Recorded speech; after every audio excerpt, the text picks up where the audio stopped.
El que en él cree no es condenado. Pero entonces leímos Juan 3:16, que nos dice: porque de tal manera amó Dios al mundo, que ha dado a su Hijo unigénito, para que todo aquel que en él cree no se pierda, mas tenga vida eterna. Ahora veamos, aquí cabe hacer la siguiente pregunta: ¿por qué debemos creer en Jesús? Y el texto nos lo dice: para que no nos pierdamos. Y en el versículo 36 nos dice: el que cree en el Hijo tiene vida eterna, pero el que rehúsa creer en el Hijo no verá la vida, sino que la ira de Dios está sobre él. Pero vemos claramente que en este mandamiento de creer en Jesús se nos da una promesa, la promesa de la vida eterna. Amén. Recordemos a Jesús en aquel tiempo, cuando antes de padecer por los hombres, antes de ser crucificado, le dijo a sus discípulos: yo me voy al Padre, y donde me voy, ustedes ahorita no pueden ir, pero me voy a prepararles morada, para que donde yo estoy, ustedes también estén. Esa vida eterna es una vida eterna con Dios, una vida eterna con Jesús. Entonces, repito, al mismo tiempo que se nos dice que vamos a ser librados de la ira de Dios, que se nos manda a creer en Jesús, se nos da la promesa de la salvación y la vida eterna, para que todo aquel que en él cree no se pierda, mas tenga vida eterna. Y la siguiente pregunta que vamos a plantearnos es: ¿qué es una promesa? Una promesa es la expresión de la voluntad de hacer algo por alguien. Y la voluntad de Dios es salvar al hombre por medio de Jesús. Esa es la voluntad de Dios. Y por eso Jesús vino a la tierra a morir por nuestros pecados, a sufrir por nuestras iniquidades, y fue crucificado, y esa sangre nos limpia de todo pecado. Eso es, la voluntad de Dios ya está expresa. Solamente manda al hombre a creer en Jesús. La presente que estamos viviendo. En las campañas electorales podemos ver a los diferentes candidatos con diferentes propuestas, lo que nosotros conocemos popularmente como promesas de campaña. ¿Qué vamos a escuchar? Tal vez algunos digan: vamos a crear más y mejores empleos, vamos a equipar mejores los centros de salud, que haya médicos las 24 horas, etcétera, etcétera. Y estas promesas tienen el distintivo de que van a tener realidad en el futuro. No, son promesas. Y lo único y para que el candidato, para que el ciudadano tenga esa posibilidad de ver esas promesas hechas reales, necesita hacer un compromiso en el presente. ¿Cuál es ese compromiso? Votar por el candidato. Y algo semejante sucede con el Evangelio, con la palabra de Dios. Dios ya nos dio una promesa, pero el hombre que escucha el Evangelio, que escucha el mensaje de la salvación, tiene que hacer un compromiso en el tiempo presente. ¿Y ese compromiso cuál es? Creer en Jesús. El hombre debe tomar una decisión: creer en Jesús, si es que realmente queremos la salvación y la vida eterna. ¿Cuántos creen esto? Ahora podemos ver claramente y el hombre puede prometer, pero también no puede cumplir. Y por eso en esto de las campañas electorales y de los candidatos, muchas veces la gente ya no cree en nadie, por lo mismo de que durante varios años y décadas vienen hablando y prometiendo y no cumplen. Pero nuestro Dios no es hombre para que mienta, y lo que Él dice lo hace, y lo que Él dijo lo hará. Así que les dice que crean en Jesús para que tengan vida eterna.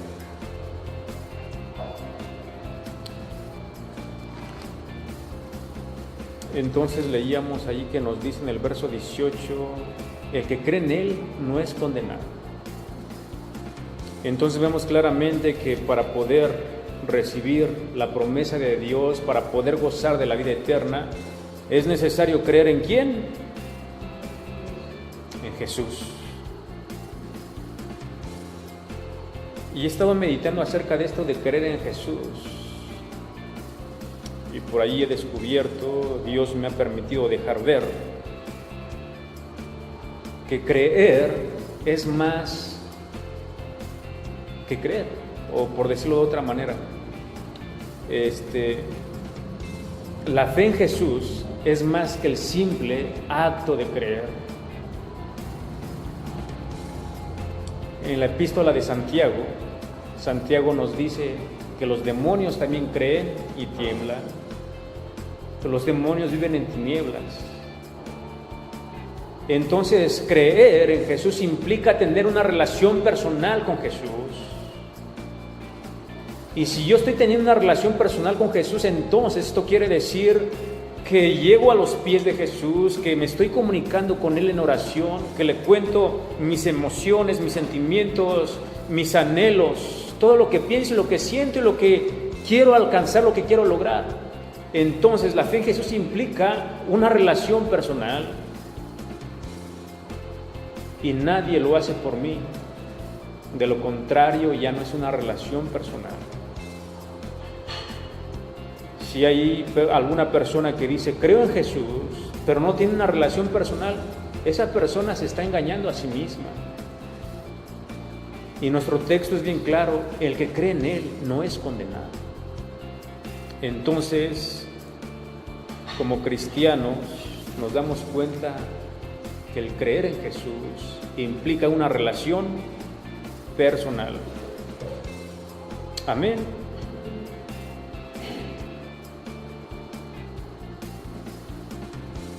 Y la fe en Jesús implica más que una decisión momentánea. Imagina a una persona que por primera vez escucha la palabra del Evangelio, la palabra de salvación. Imaginemos a esa persona. Y la persona dice, creo en Jesús. Pero después de creer, vive como quiere y vive como hace años vivía. Y por eso creer en Jesús implica más que una decisión momentánea. Creer en Jesús implica un cambio de vida. Esto quiere decir que debemos abandonar todas las malas obras que estábamos haciendo si es que realmente creemos en Jesús. Implica un cambio de vida. El apóstol Pablo en la epístola a los Gálatas habla a los creyentes que deben dejarse guiar por el Espíritu Santo, ya no deben de vivir como las otras personas, ya no más obras de la carne, dice el apóstol Pablo, ya no más obras de la carne. Y nos hace una lista el apóstol Pablo diciendo que las obras de la carne son adulterio, fornicación, lascivia, inmundicia, orgias, hechicerías, borracheras, disensiones y cosas semejantes, dice él. Y cosas semejantes, dice él, no las practique.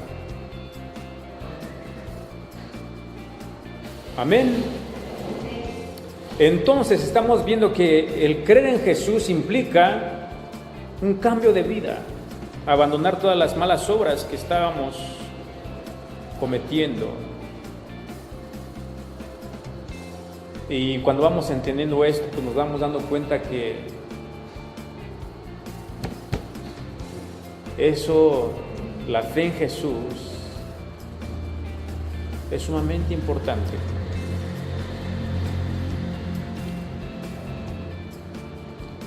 La fe en Jesús implica también, ¿cómo se llama?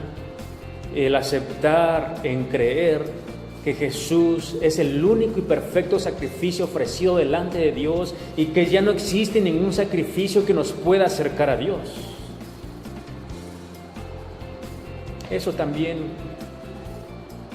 implica la fe en Jesús. Porque hay muchas personas todavía en este tiempo que dicen creer en Jesús, pero que no aceptan a Jesús como el único sacrificio. Aunque ellos en la teoría dicen que sí es el sacrificio, que Jesús murió por nuestros pecados, pero en la práctica demuestran todo lo contrario. Así que podemos ver a personas que dicen, me voy a ir de rodillas a tal lugar, o me voy a ir caminando a tal lugar a hacer una peregrinación para acercarme más a Dios, para que Dios me perdone. Y entonces cuando estas personas hacen este tipo de cosas, ya no están aceptando a Jesucristo como el único y perfecto sacrificio, sino que están negando el sacrificio de Dios. El sacrificio de Cristo. Están negando el sacrificio. Por eso esto implica también la fe. Estaba leyendo y dicen que para que un testamento quede confirmado es necesario la muerte del testador. Es más, el apóstol Pablo dice eso, el apóstol Pablo viene en la epístola a los Hebreos. Para que haya confirmación de testamento es necesaria la muerte del testador. Y Jesucristo con su muerte confirmó su testamento, y en ese testamento nos dice que nuestros pecados nos son remitidos y nos justifica delante de Dios. Y entonces cuando las personas están ofreciendo otros sacrificios aparte de Jesús, están como desechando ese testamento, están no creyendo en el sacrificio que hizo Jesucristo en esa cruz del Calvario, ¿no? Y por eso Martín Lutero, en aquellas tesis que escribió, hablaba acerca también de estas cosas, de esto, porque se estaba exigiendo a la población, a la gente humilde, ofrecer sacrificios. Y si no mal recuerdo, a ver quién me ayuda a esta palabra, cuando las personas van y que están en pecado y tenían que pagar sus ¿qué?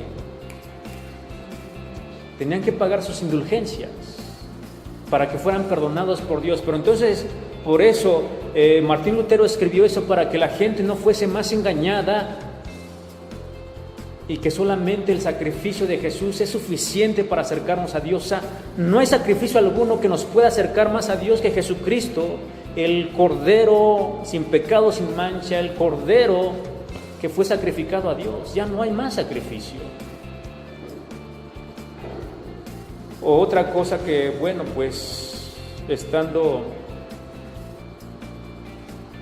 ¿qué otra cosa podemos mencionar? Señores, señoras, hermano, vamos a hacer misa para pedir por el eterno descanso de su difunto, etcétera, etcétera. Es otra cosa, ¿cómo se llama? Vamos, ya no. Eso ya no tiene vigencia. De acuerdo a la palabra de Dios, de acuerdo a la Sagrada Escritura, esa cosa ya no tiene vigencia. Pero entonces las personas que agregan, innovan o quitan al testamento lo que dice la palabra de Dios, pues Dios no lo mira con agrado. En el libro de Deuteronomio 4:2 dice, no quitarás ni añadirás a la palabra que yo te he dicho. Y en Apocalipsis 22, casi en los últimos versículos, también dice que el que le quite o le añada la palabra de esta profecía, también yo los cortaré del libro de la vida, dice la Escritura. Entonces vamos viendo que el creer no implica todo esto que he mencionado.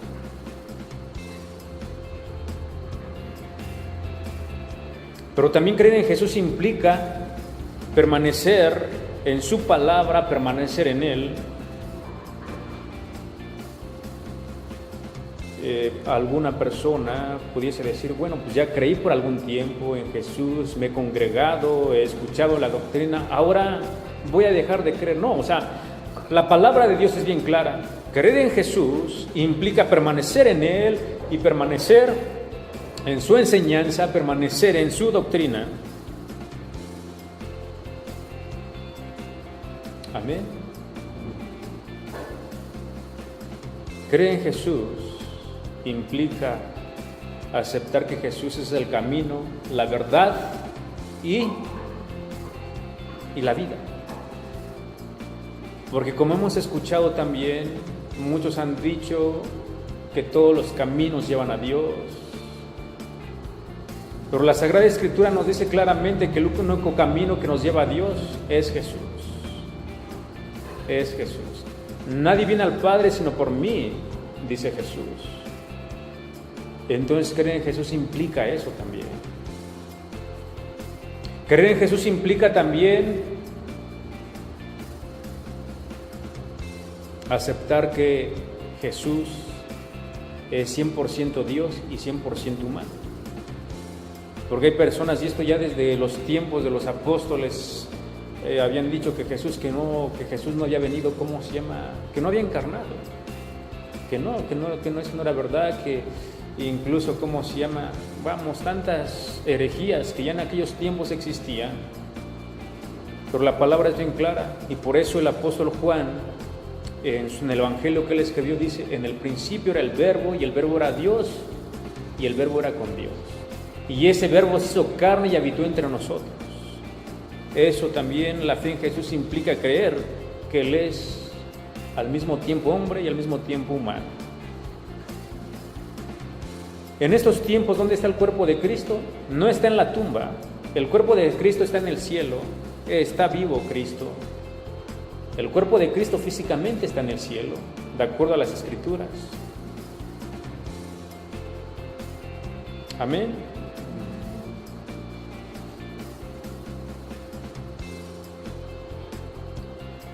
Creer en Jesús o tener fe en Jesús también implica seguirle todos los días de nuestra vida.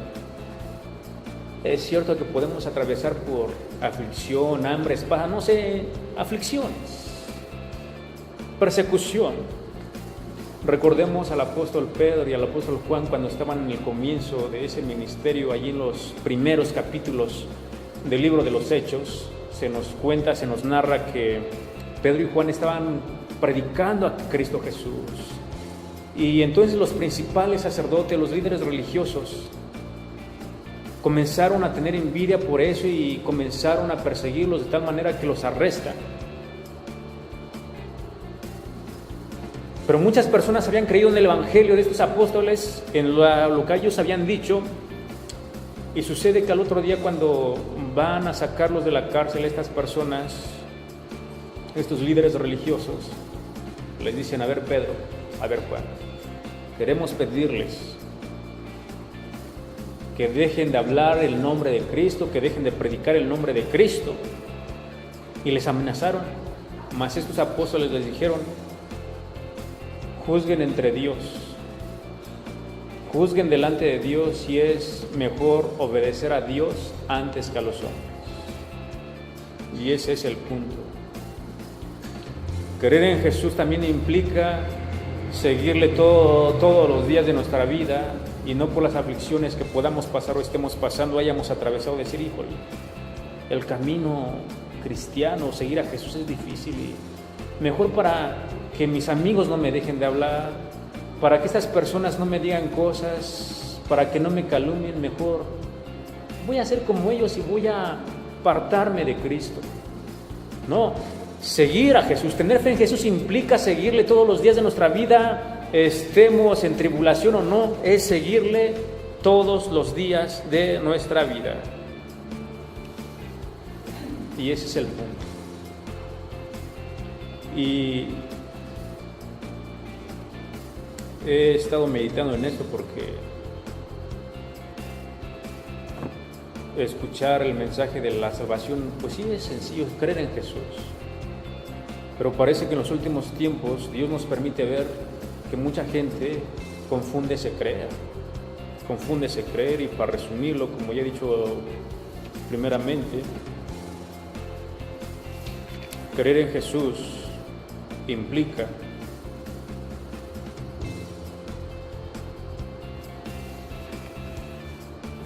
un cambio de vida, abandonar las viejas obras y ya no conducirnos conforme a la carne, porque decíamos, una persona puede creer y estar viviendo como quiera, y puede andar en borracheras y decir creo en Dios, puede decir creo en Dios y estar en adulterio, en todas esas cosas que el apóstol allí a los Galatas nos da esa lista de que las obras de la carne ya no las debemos de practicar si realmente creemos en Cristo Jesús. La otra cosa que decíamos, que la fe en Jesús es más que una decisión momentánea, es decir, yo en este momento recibo por primera vez el Evangelio y acepto a Jesucristo como mi Señor y Salvador, pero después de eso sigo viviendo como antes, y no, o sea, la fe en Jesús implica también un cambio de vida. Y decíamos, creer en Jesús también implica aceptarlo como el único y perfecto sacrificio delante de Dios, y ya no hay más sacrificio que ofrecer a Dios para acercarme a Dios y para que me perdone mis pecados. No, Jesucristo es el único sacrificio.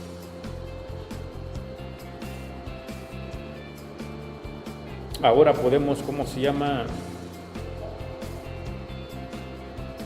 entender lo que después nos dice Jesús. Pero el que no cree ya ha sido condenado porque no ha creído en el nombre del unigénito Hijo de Dios. Primero nos dijo, el que cree no es condenado. Y luego dice, pero el que no cree ya ha sido condenado porque no ha creído en el nombre del unigénito Hijo de Dios. Y dando un poquito más de énfasis o más explicación, Jesús dice, esta es la condenación, que la luz vino al mundo. ¿Y quién es la luz? Jesús. Y los hombres amaron más las tinieblas que la luz, porque sus obras eran malas. Porque todo aquel que hace lo malo aborrece la luz y no viene a la luz, para que sus obras no sean reprendidas. Mas el que practica la verdad viene a la luz, para que sea manifiesto que sus obras son hechas en Dios. Y así con eso, esa es nuestra conclusión. El que hace lo malo aborrece la luz y no viene a la luz, para que sus obras no sean reprendidas. Y Cristo reprende todo pecado. Por eso, por ahí está. El que cree en Jesús y entendiendo lo que hemos planteado, lo que hemos comentado, lo que hemos compartido, cree en Jesús, nos libra de condenación. Pero ese creer implica todo lo que hemos dicho. Amén. Vamos a ponernos de pie.